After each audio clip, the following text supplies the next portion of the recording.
잘 아시는 것처럼 그 부동산 시장은 그 박근혜 정부가 출범하던 그 2013년 초까지는 매매 시장이 장기간에 걸쳐서 굉장한 침체를 겪어서 상승률 자체가 그 매매 가격이 계속 떨어지고 시장에서 거래는 잘 안 되는 그러한 부분들, 그럼에도 불구하고 전세 가격은 지속적으로 상승한 이러한 부분들이 이제 문제가 됐던 상황이었고요.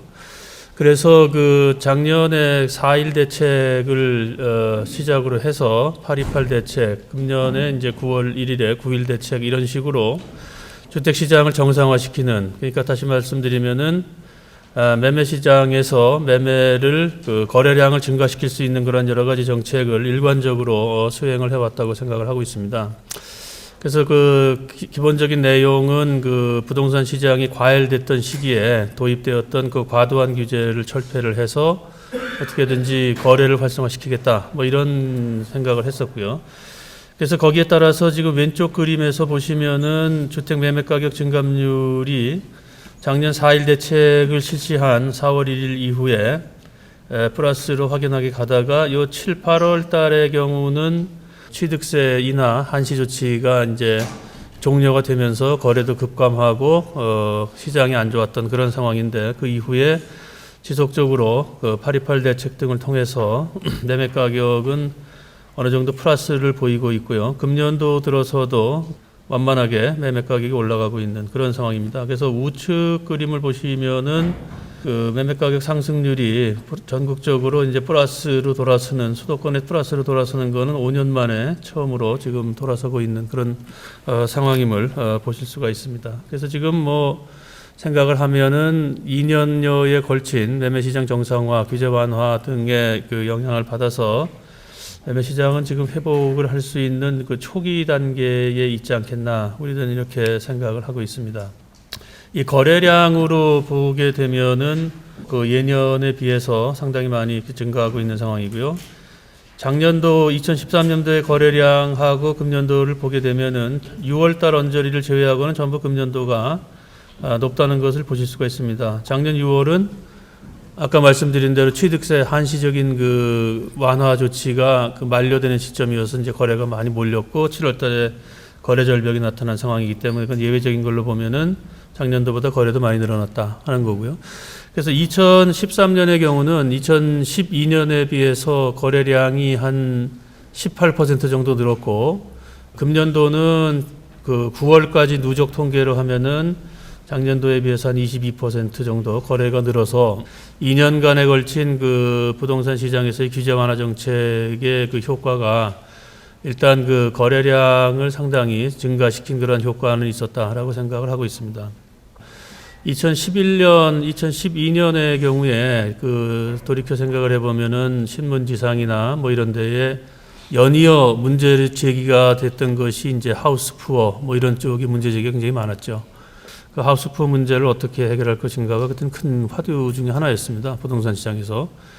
근데 최근에 한 1년여를 보시면은 신문지상에서 하우스 푸어라는 말은 전혀 찾아볼 수가 없죠. 그것이 바로 거래량이 증가해서 하우스 푸어의 입장에 있었던 사람들이 원하는 경우에는 언제라도 집을 팔고 탈출할 수 있는 그러한 그 계기를 마련해 줬다. 그래서 나름대로는 그 이러한 것이 그 부동산 정책의 그 예상했던 그 성과가 아니겠나, 이렇게 자평을 해보고 있습니다. 반면에 이 전월세 시장의 경우는 조금 다른 측면을 좀 보이고 있습니다만은, 최근 몇 달 동안 그 일반 그 매스컴이나 이런 데서는 전세 가격이 폭등하고 있다, 미친 전세값이다, 뭐 이런 식의 얘기들이 많이 나오고 있습니다만은, 그 현상에 대한 인식을 정확하게 할 필요가 있다고 생각을 하고 있습니다. 지금 그 시장에서 공식적으로 나오고 있는 가격 상승률에 관한 데이터는 두 가지가 있습니다. 하나는 전세 가격 상승률이고 하나는 또 월세 가격 상승률이라고 되어 있는데, 전세 가격 상승률이라고 하는 것은 순수 전세만을 대상으로 합니다. 그러니까 전세 보증금만 내고 전혀 월세를 안 내는 이 순수 전세만을 대상으로 하고 있는 거고요. 월세 가격 상승률이라고 하는 것에 소위 그 보증부 월세, 반전세와 순수 월세를 다 포함을 해서 월세 가격 상승률에 이게 포함이 되는 그런 부분이다라고 하는 것을 우선 말씀을 드리고요. 그런 점으로 볼 적에 일단 그 전세 가격은 순수 전세죠. 이거는 이제 지속적으로 상승세를 나타내고 있는 것이 사실이고요. 그 반면에 그 월세 가격은 지속적으로 떨어지고 있다라고 하는 것을 보실 수가 있습니다. 그래서 오른쪽 그 그림을 보시면은 월간 전세 가격 변동률을 보시면은 굉장히 높은 수준일 걸로 이렇게 보입니다만은 아무튼 작년도의 가격 상승률에 비해서 금년도는 그 4월 이후에 그 전세 가격 상승률이 굉장히 낮은 편이다라고 말씀을 드릴 수가 있고, 금년도의 그 전국의 전세 가격 상승률 그 9월 말 현재까지를 보게 되면은 2.8% 정도로 수치상으로 보면은 이게 미친 전세가 상승률이다라고 부르기는 조금 민망한 수준이 아니겠나라고 생각을 하고 있습니다.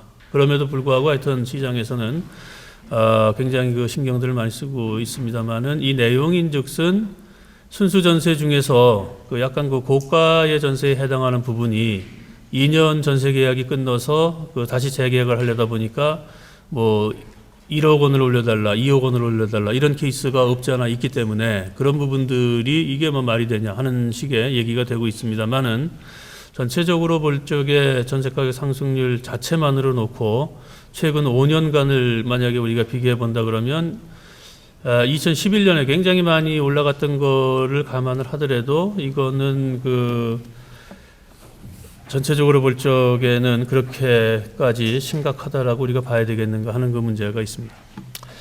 그렇다고 해서 뭐 전세 가격 상승에 대해서 정부가 안이하게 뭐 아무런 문제가 없는 걸로 생각하는 것은 물론 아니고요. 이 엄중한 상황이라고 하는 것은 받아들이지만은 그 상황을 있는 그대로 잘 받아들여야 이게 그 대책이 제대로 강구가 될 수 있다는 점에서 말씀을 드립니다.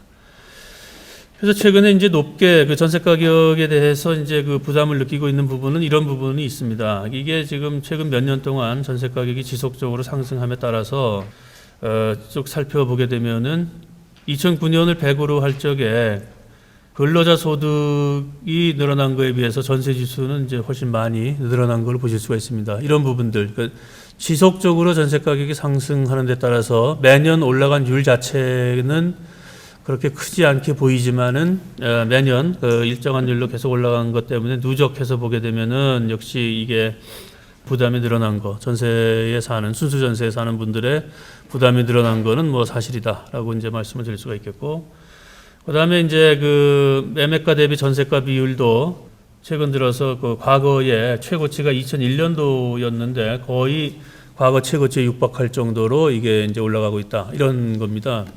최근에 이 그 전세 시장의 상황을 볼 적에 유의할 점은 이런 겁니다.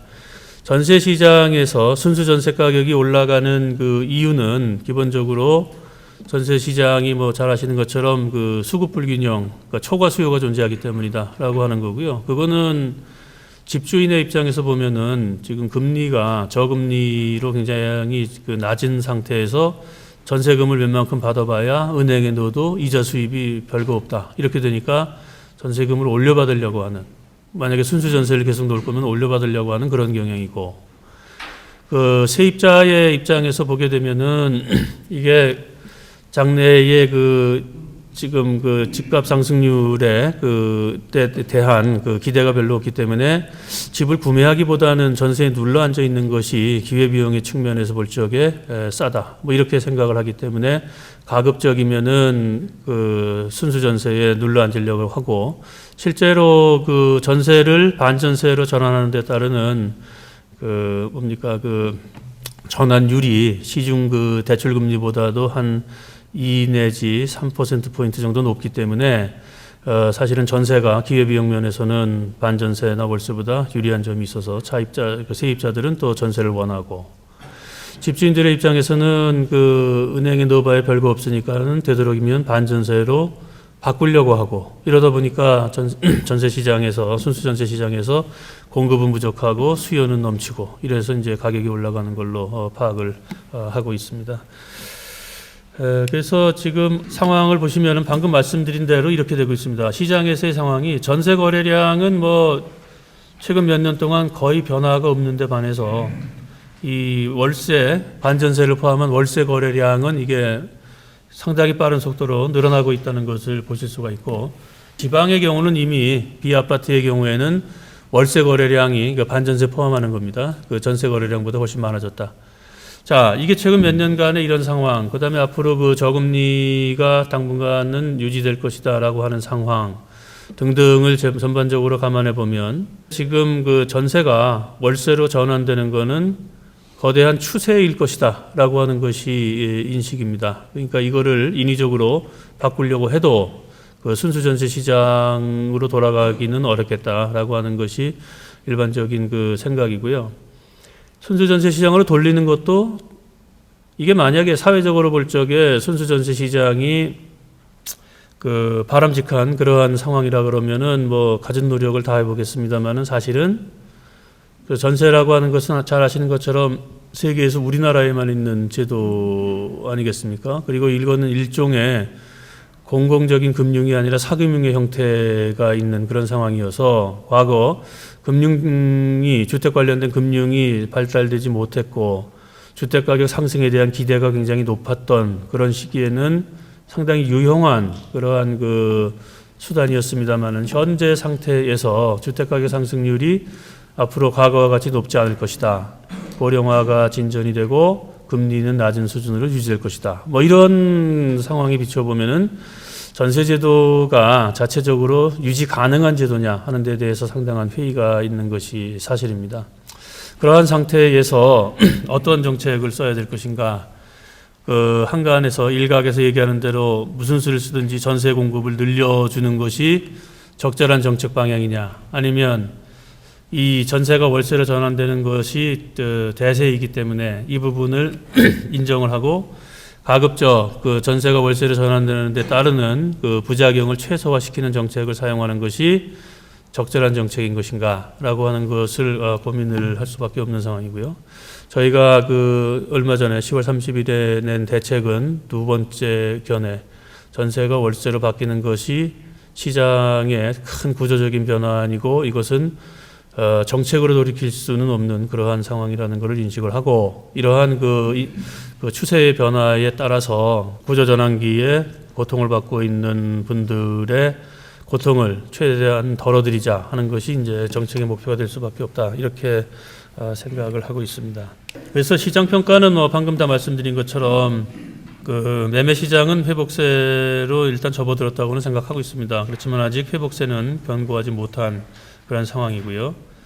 그 정책 방향은 사실은 그 시장 과열기에 도입된 규제를 지속적으로 우리가 개혁을 해왔다라고 하는 거고 이거는 작년 그 4.1 대책부터 시작해서 지속적으로 그 해온 그런 내용이 되겠습니다. 매매 시장에서 그동안에 그 도입됐던 과도한 규제를 전부 없애서 예를 들면은 그 과거 몇 년 동안은 그 취득세를 한시적으로 그 감면해 주는 거를 지속적으로 몇 년간 해왔는데 그거를 아예 항구 감면으로 바꿔서 그런 리스크를 제거를 했고 다주택자 양도세 중과가 있었던 부분도 전부 정상화를 시켰고 뭐 이런 식으로 그 시장에 있었던 여러 가지 그 과도한 규제들은 전부 할 수 있는 한은 정상화를 시켰다라고 생각하고 지금 몇 개 이제 안 남았죠. 사실은 그게 이제 남은 게 어려운 대목이겠습니다만은 분양가 상한제 관련된 규제가 남아 있고 종합부동산세 관련된 내용들이 좀 남아 있고 그 좀 남아 있는 것들이 있습니다만은 하여튼 대부분 할 수 있는 한 다 규제 개혁을 했다라고 말씀을 드리고요. 그것이 이제 최근 1, 2년 사이에 그 거래량 증가로 나타났다 이렇게 보고 있습니다. 그다음에 이제 주택 공급 방식도 대폭적으로 개편을 했습니다. 그러니까 과거에는 그 우리가 익숙한 그 신도시 건설 이런 거를 통해서 도시 외곽 지역에 대규모 택지를 조성을 해서 주택을 공급하는 것들을 많이 했습니다만은 지난 그 9.1 대책에서 아예 그 택지개발촉진법을 폐지하겠다라고 그 발표를 했습니다. 그 얘기는 앞으로는 그러한 그 도시 외곽 지역의 대규모 택지 개발을 통해서 수급 조절하는 것은 더 이상 하지 않고 필요에 맞게 맞춤형으로 지역에 맞게 그리고 그 소비자들의 요구에 맞게 이런 식으로 이제 소규모로 만약에 개발을 한다고 해도 개발을 하겠다라고 하는 식으로 택지 공급 방식도 완전히 지금 바꿔서 과거와 같은 식에서 지금 벗어나고자 노력을 하고 있습니다. 전세 가격은 지금 상황을 보게 되면은 그렇습니다. 사실 그 전세 시장에서 순수 전세 시장에서 전세 가격 상승률이 굉장히 일부 뭐 전세금이 굉장히 많이 올라가는 부분이 있다라고 할 적에 그분들이 이게 고가 전세의 경우에 전세금을 2년 만에 뭐 1억, 2억씩 이렇게 올려달라고 하는 고가 전세의 경우에는 사실상은 정부가 그게 정책의 대상이겠는가 하는 것이 의문이 드는 것이 사실입니다. 그 부분은 뭐 그분들도 어려움을 느끼겠습니다만은 정부가 임대주택 정책을 수행하는 데 있어서 우선적으로 고려해야 될 대상은 누구인가? 일반적으로 저소득 계층에서 그 순수 월세에 사는 분들이라든지 아니면은 그 임대보증금이 비교적 작은 규모임에도 불구하고 전월세 전환율이 높아서 부득이하게 다른 그 반전세로 옮기면서 고통을 받고 있는 뭐 이런 분들이 아니겠는가 하는 것이 일반적인 생각입니다. 그래서 1차적인 그 전세 시장, 그러니까 임대차 시장에 대한 정책의 그 목표는 그런 분들이 되어야 된다는 게 맞고요. 따라서 월세에 대한 지원을 하는 거, 그다음에 반전세에 대해서 지원할 수 있는 부분을 지원하는 게 맞다라고 생각을 하고 있습니다. 그리고 그렇게 하는 것이 전세가 월세로 그 전환되는 큰 추세를 거스리지 않고 시장을 안정화시킬 수 있는 방법이라고 생각을 하고 있습니다. 그래서 10월 30일 대책에서는 사회 취약계층과 보증부 월세 가구의 주거비를 완화하는 데 초점을 맞춘 거가 되겠고요. 그래서 이 대책을 발표하니까 일부 그 언론 일각에서는 이게 뭐 전세 대책을 내라 그랬더니 웬 월세 대책을 냈냐라고 하는 얘기도 있었습니다만은 그런 대책을 낼 수밖에 없다라고 하는 것이 우리들 생각입니다. 그러니까 전세 시장이 따로 존재하는 게 아니라 임대차 시장에는 순수 전세 시장과 반전세 월세 시장이 혼재되어 있다라고 하는 그런 관점이고 추세 변화를 우리가 인정할 수밖에 없다라고 하는 생각을 가지고 있습니다. 그래서 여기서부터는 이제 그 강론에 해당하는 내용이겠습니다만은 이거는 뭐 이렇게 다 발표된 내용이고 해서 간단하게 넘어가겠습니다. 그래서 지난 이게 9월 1일 대책에 포함됐던 내용인데요. 청약제도가 우리가 굉장히 복잡하기 때문에 청약제도를 단순화한 내용들이 되겠습니다. 또 한 가지 9일 대책에서는 재정비 규제를 합리화해서 여기서 이제 많이 그 관심을 받았던 것이 연한 규제를 완화했던 것입니다. 지금까지는 사실은 시행령에는 그 20년이 지나면 그 재건축을 할 수 있게 되었는데 각 지자체들에서 조례로 재건축을 할 수 있는 연한을 정했던 거고요. 서울시에서 정한 내용이 최소한 40년이 지나야 일단 재건축을 신청할 수 있는 자격이 생기는 이런 식으로 했었습니다. 그거를 시행령에 그 30년이 지나면은 일단 재건축을 할 수 있는 자격이 생기는 걸로 바꿔준 그런 내용이 되겠습니다. 그다음에 이제 안전진단 기준 합리화라는 건 이런 겁니다. 지금까지는 재건축을 하는 데 있어서 유일한 판단의 기준은 이 건물이 안전한가 안전하지 않은가. 안전하지 않으면은 재건축을 하고 안전하면은 그 기간이 얼마나 됐든지 간에 재건축을 못하는. 앞으로는 안전이 문제가 없더라도 주거 환경이 현저히 나쁘다든지 여러 가지 문제가 있다든지 하면은 재건축을 할 수 있게 이게 바꿔줬습니다. 예를 들면은 과거에 지은 집들이 구조적으로는 안전하다고 하더라도 최근에 많은 문제가 되고 있는 층간소음의 문제라든지 이런 쪽에서 굉장히 또 나름대로 문제가 있는 데가 많이 있습니다. 그래서 그런 부분들은 향후 재건축이 가능하게 이렇게 바꿔줬습니다. 주택 공급 방식 변경은 아까 설명드린 것처럼 그 대규모 택지 공급은 억제하기 위해서 택지개발 촉진법을 폐지를 했다 이런 거고요. 그러니까 앞으로는 분당이나 일산 뭐 이런 식으로 대규모 신도시 건설해서 주택을 공급하는 거는 없겠다 이런 겁니다. 근데 지금은 뭐 그렇게 공급할 이유 자체가 없어졌을 뿐만 아니라 그것이 이제 사회적으로 별 실익이 없다는 생각을 갖고 있고요.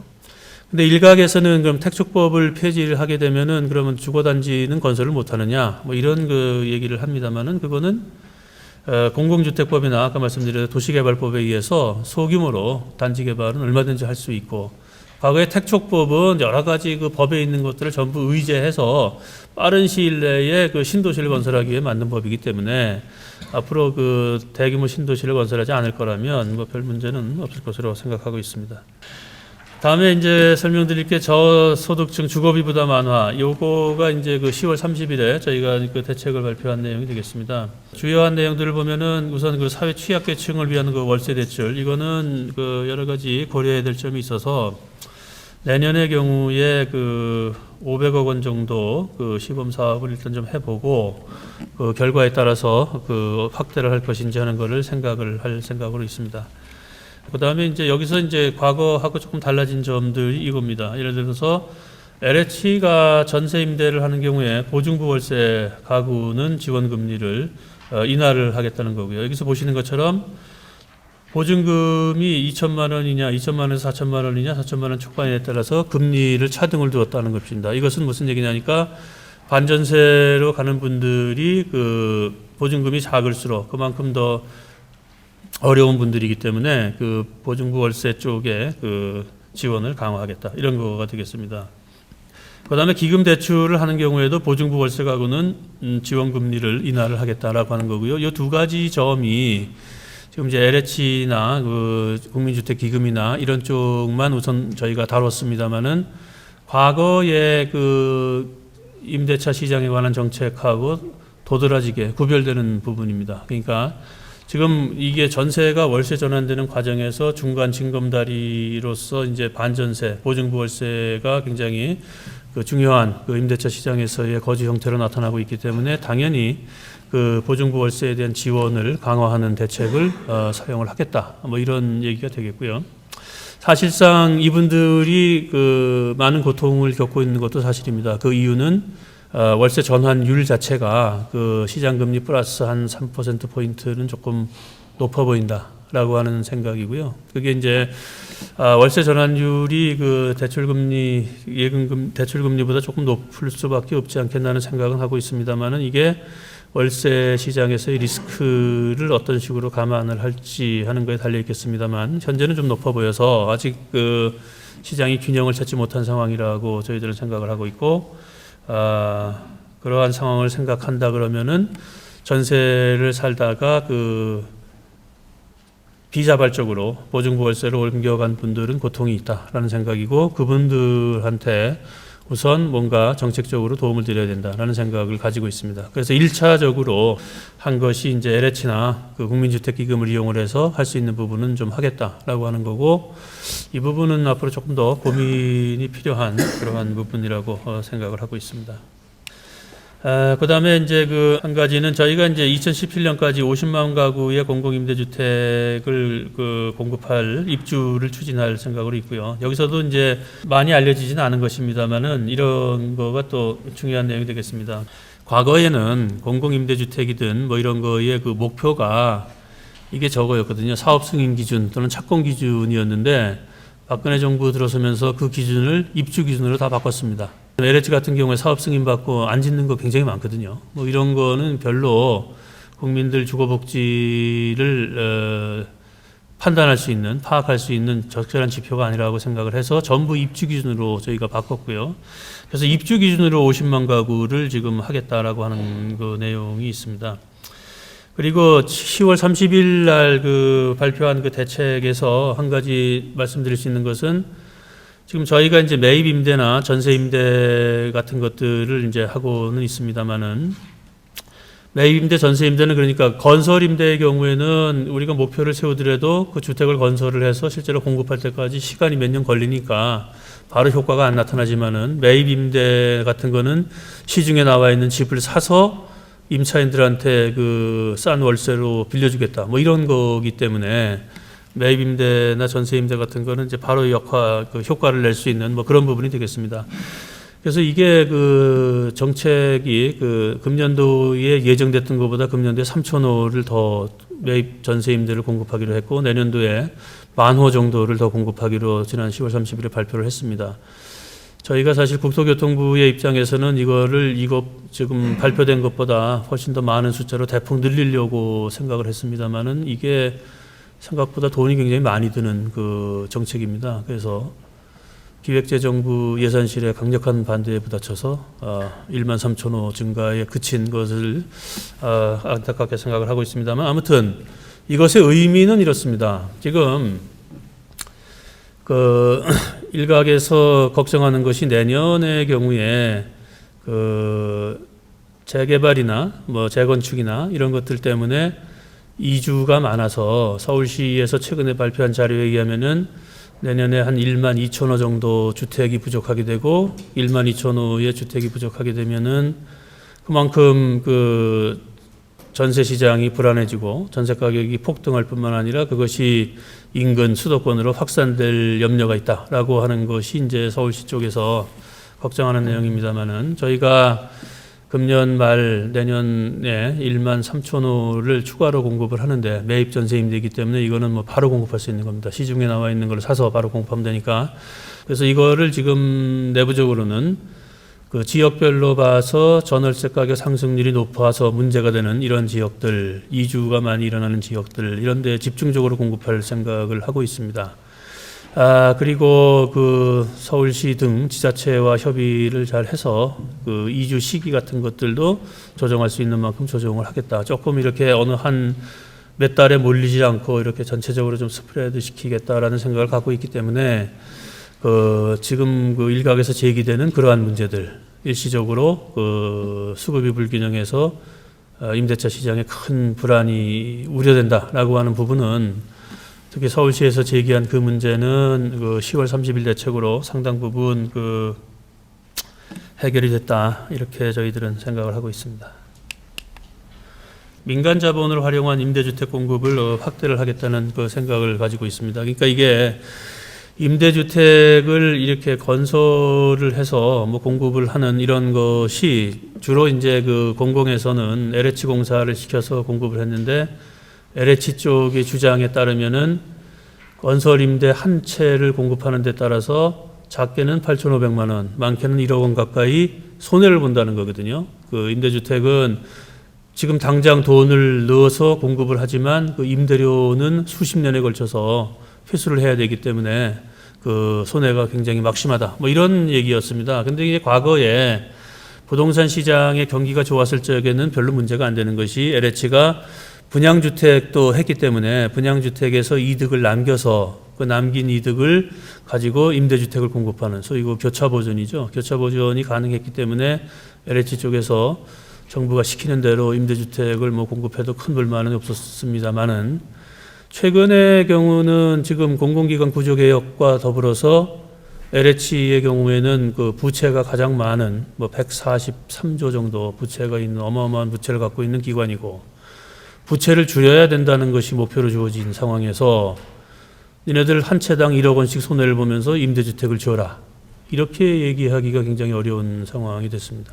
그래서 지금까지 유지되어 온 공공에서의 임대주택 공급 정책이라고 하는 것이 향후 지속 가능하겠는가 하는 것이 이제 기본적으로 의문으로 제기가 되는 상황이고 그러면 민간에서 임대주택을 공급할 수 있는 여건을 마련해 주는 것이 필요하겠다. 그러니까 적정한 임대주택 수익률을 보장해 줄 수 있는 방법을 강구하고 공공임대 리츠라든지 민간임대 리츠를 통해서 민간에서 자본을 투자해서 적정한 수익을 얻으면서 임대주택을 공급하는 뭐 이런 것들이 가능하게 저희들이 기조 개선을 하고요.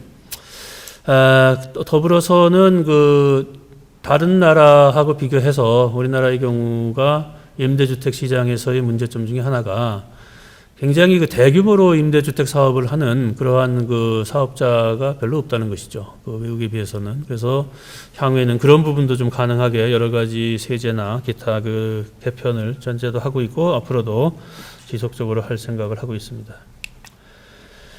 그다음에 뭐 중공공 임대 이런 거는 또 마찬가지 얘기여서 이 부분은 생략을 하겠습니다. 이제 행복주택에 관해서 한 가지 말씀을 드리겠습니다. 이 행복주택이 지금 말이 굉장히 많고요. 그 여러 가지 그 오해도 있고 뭐 합니다. 이 오해가 발생한 근본적인 이유는 작년에 저희들이 서울에 시범지구를 지정을 했는데 목동이라든지 뭐 비롯해서 굉장히 큰 주민들의 반발이 있어서 행복주택이라는 게 이거 뭐 제대로 안 되는 거 아니냐라고 하는 그러한 그 염려들이 있어서 여기서 조금 그 설명을 드리도록 하겠습니다. 행복주택의 원래 개념은 이게 그 젊은 계층들, 사회 초년생이라든지 신혼부부라든지 대학생들한테 직주 근접한 지역에 그 주택을 공급하자라고 하는 거였고 직주 근접한 곳 중에서 가능한 것이 철도 부지를 이용을 해서 공급을 하는 게 좋겠다 하는 것이 원래의 이제 공약이었고요. 임기 중에 20만 호를 건설을 하겠다.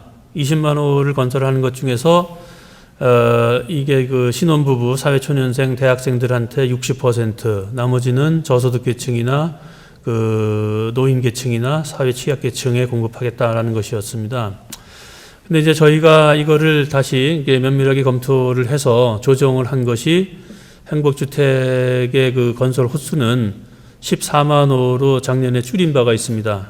자, 그렇지만은 그래서 이걸 가지고 일각에서는 행복주택은 일단 그 호수면에서 대폭 후퇴했다라고 이제 얘기를 하는데, 행복주택의 호수를 14만 호로 줄이면서 저거를 늘렸습니다. 그 젊은 계층들, 그 신혼부부, 대학생, 그다음에 사회초년생한테 그 대신 공급되는 비율을 80%로 올렸습니다. 그렇기 때문에 20만 호 곱하기 60%는 12만 호, 14만 호 곱하기 80%는 11만 2천 호이기 때문에 실질적으로 행복주택의 개념 자체는 후퇴한 것이 전혀 없다라고 말씀을 드리고요.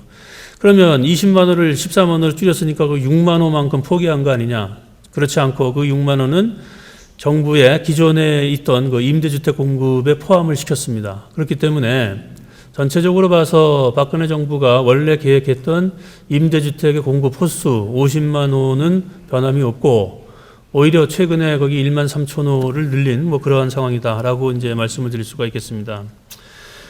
그 다음에 그렇다면은 이게 그 철도 부지 위에 인공 데크를 설치를 해서 뭐 하겠다는 건데 그거는 왜 안 하냐? 라는 그 비판이 있을 수 있겠습니다만, 뭐 그 부분은 인공 데크를 만들어서 철로 위에다가 짓느냐 하는 것보다도 젊은이들한테 직주 근접한 곳에 그 적절하게 주택을 공급하는 것이 훨씬 더 중요하다는 생각을 저희들이 했다라고 말씀을 드릴 수가 있겠습니다. 그래서 좀 행복주택 관련해서는 기본적으로 그 원래 의도한 거하고 큰 차이가 없다라고 말씀을 드리고요.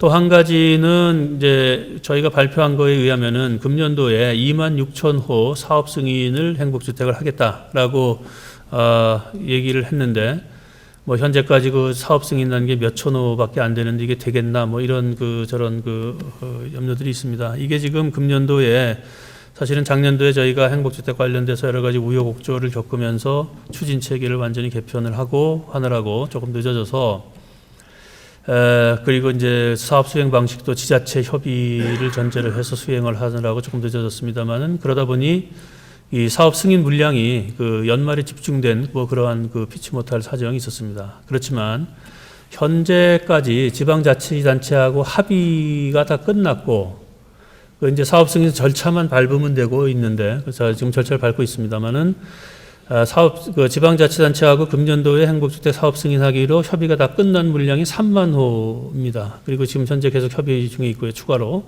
그렇기 때문에 연말까지 행복주택 2만 6천 호 사업 승인하는 거는 100% 확실하다, 이렇게 말씀드릴 수가 있겠고요. 금년도 착공은 3천 호 착공을 목표로 했습니다마는 현재 상태에서는 4천 호보다 약간 많은 착공을 할 수가 있다, 이렇게 말씀드릴 수가 있겠습니다. 그리고 개념 자체도 상당히 바꿔서 행복주택의 그 다른 그 커뮤니티 센터라든지 그 저기 뭐 이런 부분들, 지역 편의센터라든지 이런 것들을 전부 집중을 시켜서 그 정말 살기 좋은 단지를 개발을 하겠다라고 하는 거고요. 특히 그 신혼부부나 뭐 이런 분들을 위해서는 거기에다가 무슨 뭐 보육, 그 공공보육이라든지 이런 부분의 기능도 전부 집어넣어서 지금까지 보지 못했던 그 임대주택 단지를 여기다가 만들어 보겠다.